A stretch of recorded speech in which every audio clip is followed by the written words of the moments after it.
ये करब का हो, अरे भूखे मरबू का हो।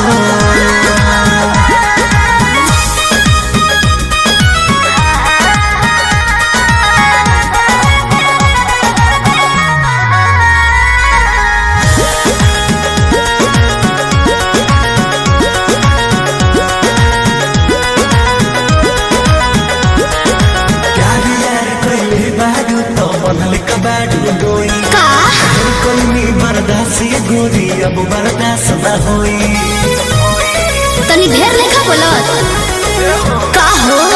यार यार कइले बारू त बनले कबाड़ू डोई, ढेर कइनी बर्दाश्त गोरी अब बर्दाश्त न होई। डोरल भरबा बहुते लागल प्रीत के बीच ना बोई, शादी से पहले बापू कमाऊ ना होई। कवना बात के चिंता बड़वे खुल के खूबे खाओ जय हो।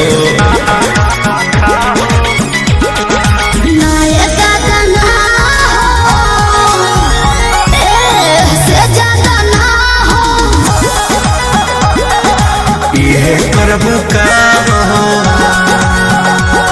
अरे भूखे मरबू का हो।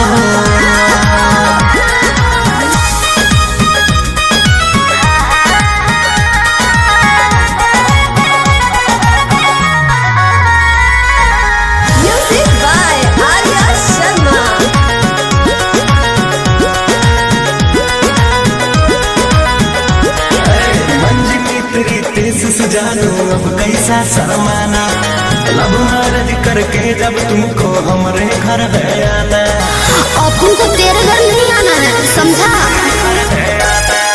तू मेरी है हम तेरे हैं, फिर कैसा शर्माना, लब मैरिज करके जब तुमको हमारे घर है आना। चिकन चिकन बात में राजा हम ना तहरा करबो, जब से नूर डलबो तो हम तोहरा के न माना करे। हार्ट बीट बढ़ल बा दिल के बहिया में आ जाओ,